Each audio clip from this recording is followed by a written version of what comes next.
तुम्ही ही निवडणूक जिंकलीच पाहिजे। सर्वांनी सगळे आपले उमेदवार विजयी होऊन एक नवा विक्रम तुम्ही केला पाहिजे, ही अपेक्षा माझी आहे। की बंटी पाटील हे एक आश्वासक नेतृत्व आहे।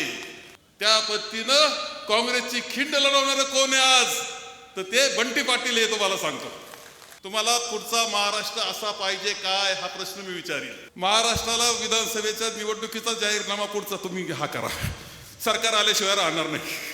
पुढचं राज्याचं नेतृत्व करण्याची जबाबदारी सुद्धा बंटी पाटील तुमच्यावर येणार आहे, लक्षात ठेवा।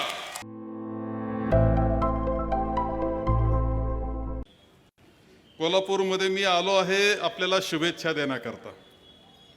तुम्ही ही निवडणूक जिंकलीच पाहिजे। सर्वांनी सगळे आपले उमेदवार विजयी होऊन एक नवा विक्रम तुम्ही केला पाहिजे, ही अपेक्षा माझी आहे।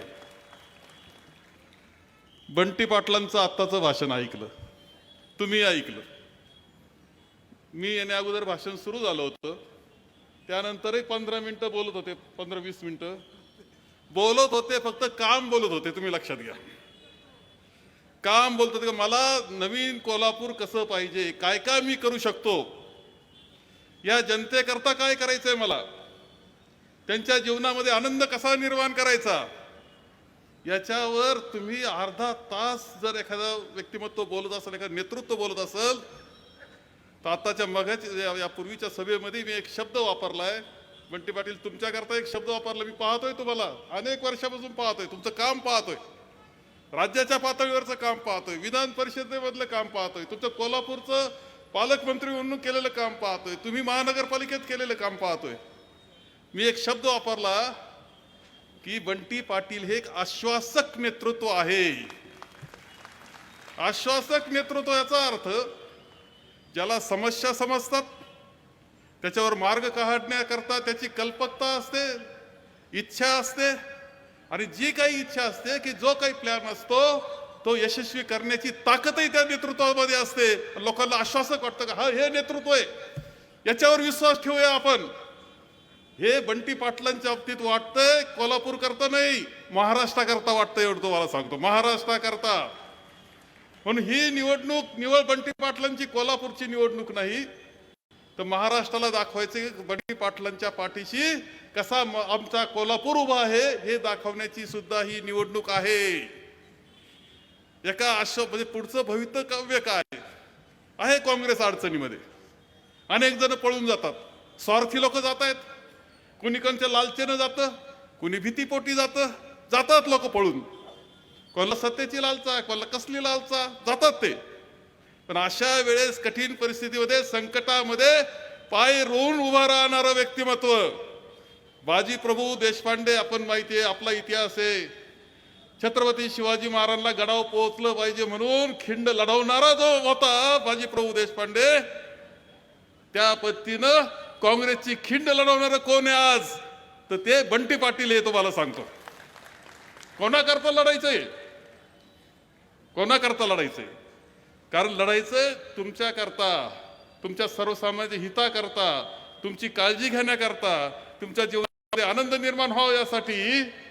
आणि त्याच्या पलीकडे सगळ्यात महत्वाचा शब्द, त्याच्या पलीकडे सगळ्यात महत्वाचा शब्द की ज्या विचाराचे आपण आहोत, छत्रपती शाहू महाराजांच्या विचाराचे आपण आहोत। अभिमानाने सांगतो, छत्रपती शाहू महाराजांच्या विचाराचे, आम्ही महात्मा फुलेंच्या विचाराचे, आम्ही डॉक्टर बाबासाहेब आंबेडकरांच्या विचाराचे आहोत।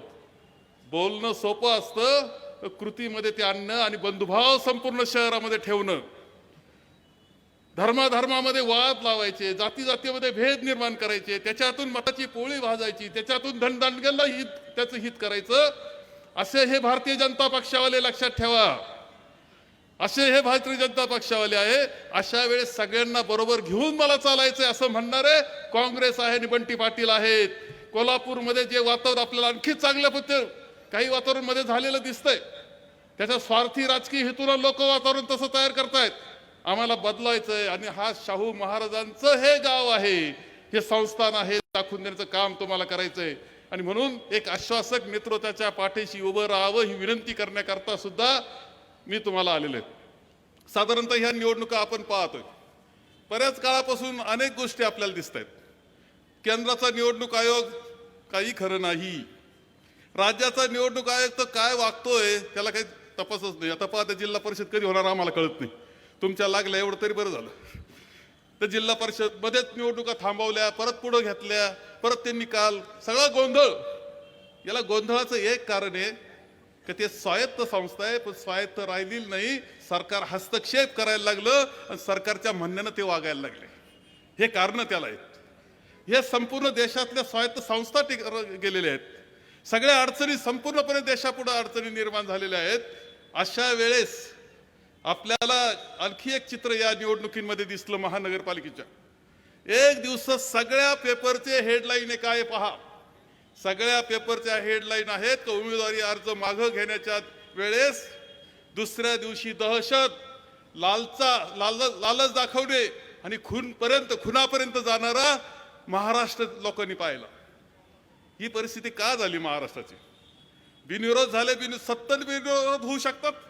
कसे होऊ शकले 70 बिनविरोध? त्याकरता काय काय या लोकांनी केलं? कशी दहशत केली? कशा लालची दाखवल्या? आणि वेळप्रसंगी खून सुद्धा कसे केले? तुम्हाला पुढचा महाराष्ट्र असा पाहिजे काय हा प्रश्न मी विचारील. पटतोय का हा महाराष्ट्र तुम्हाला? का जो जिथं लोकशाही शिल्लक राहत नाही असं दिसतंय. लोकशाही काही काळामध्ये शिल्लक राहणार नाही अशी परिस्थिती आपल्याला झालेली दिसते आहे. दहशत निर्माण होते. पैशाचा वापर महामूर चाललेला आपल्याला दिसतोय. हे कशातून चाललंय? एका चॅनलच्या प्रमुखांना मध्यंतरी खूप चांगली मुलाखत दिली. ते म्हणतोय यशवंतराव चव्हाण साहेबांनी कसा महाराष्ट्र पाहिला होता, काय स्वप्न त्यांची होती, कुठं नेऊन न्यायचा महाराष्ट्र, उंचीवर नेण्याचा प्रयत्न करायचा होता. त्यावेळेस यशवंतराव चव्हाण साहेब म्हटले होते की या महाराष्ट्राला दृष्ट नाही लागली पाहिजे रे. त्या महाराष्ट्राला दृष्ट लागलेली दिसते म्हटले. भ्रष्टाचाराची उच्चतम पातळी गाठली गेलेली आहे. 6,000चा प्रकल्प इस्टिमेट असलेला 6,000 कोटीचा प्रकल्प 9,000 कोटीला दाखवला जातो. 3,000 कोटीचा गफला एका कामामध्ये होतो. 11,000 कोटीचा प्रकल्प 15,000 कोटीला दाखवला जातो. सुप्रीम कोर्टाने थांबवली ती वर्क ऑर्डर, माहिती घ्या. पण म्हणजे 4-4, 5-5 हजार कोटीचे घोटाळे करायचे, ते पैसे राजकारणाला वापरायचे, ते पैसे तुमचे आमचे होते, जनतेचे होते. लक्षात ठेवा. हा महाराष्ट्र आपल्याला पाहिजे का? दहशतीचा महाराष्ट्र आपल्याला पाहिजे का? अंमली पदार्थाचा हैदोस चाललेला दिसतो. तुमच्याकडे चालला का नाही मला माहित नाही. ड्रग्ज हा प्रकार आलेला आहे, इंजेक्शन प्रकार आलेला आहे, काही गोळ्या आलेल्या आहेत. काय आलंय? कुठून येतंय? कोण पैसा कमवतोय? हे कुठून येतंय? या सरकार रोज खून पडताना आम्हाला दिसत आहेत. हे कसं घडतंय? काही कंट्रोल आहे का नाही या सरकारचा जास्त संपूर्ण याच्यावर? ही परिस्थिती आपल्याला दिसते. आणि अशा वेळेस तुमची महानगरपालिकेची निवडणूक आहे. तुमच्यावर एक जबाबदारी या निमित्तानं की यावेळेस तुम्हाला सरकारला इशारा द्यायचा आहे, सरकारला एक धाक दाखवायचा आहे की जर तुमचं वागणं नीट नसेल तर आम्ही तुमचा बंदोबस्त आम्ही करू, हे दाखवून द्यायची जबाबदारी ही तुमची आमची. लक्षात ठेवलं पाहिजे. आणि म्हणून मतदान जे करायचंय ते महाविकास आघाडीच्या आमच्या या उमेदवारांना करायचंय.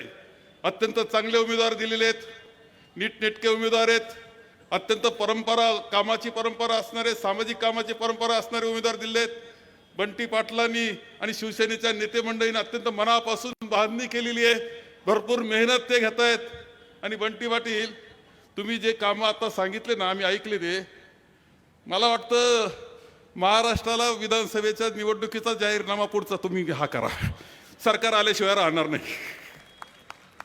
आणि ते तुम्हालाच करायचंय. पुढचं राज्याचं नेतृत्व करण्याची जबाबदारी सुद्धा बंटी पाटील तुमच्यावर येणार आहे. लक्षात ठेवा. कठीण काळ असेल तर हा कायम राहणार नाही. बंटी पाटील हे एक आश्वासक नेतृत्व आहे आणि ते आपल्याला राज्याच्या पातळीवर नेतृत्व नेऊन ठेवायचंय. त्यांच्या नेतृत्वाखाली महाराष्ट्र घडला पाहिजे असं काम करायचंय. पण त्याला फक्त टाळी वाजून चालणार नाही. राहिलेले 4 दिवस काम करावं लागेल. घरोघर जावं लागेल. बंटी पाटलांचं काम समजून सांगावं लागेल. त्यांचा जाहीरनामा समजून सांगावा लागेल. त्यांनी अर्धा तास घाम पुसू थंडी असताना सुद्धा घाम पुसून कार्यक्रम चालला तर सांगायचा. ही जी मेहनत आहे, ही जी इच्छा आहे, ही जी दूरदृष्टी आहे, अरे असं जर एखादं नेतृत्व मिळणं ही भाग्याची गोष्ट असते. ते भाग्य जपण्याचं काम आदरणीय छत्रपतींच्या आशीर्वादानं हे भाग्य जपण्याचं काम आम्ही करूया, एवढं या निमित्तानं मी सांगतो. महाराष्ट्रात किती ताकद द्यायची, पूर्ण प्रयत्न आमचा राहील. कोल्हापूरमधून मात्र प्रचंड उंची तुम्ही त्यांना मिळून द्या. सगळे उमेदवार विजयी करा, एवढं आवाहन करतो आणि माझे 2 शब्द संपवतो.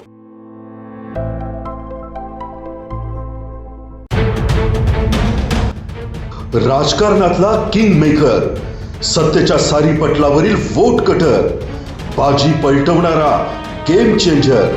पण अखेर या महापालिकेत कोण ठरणार धुरंधर?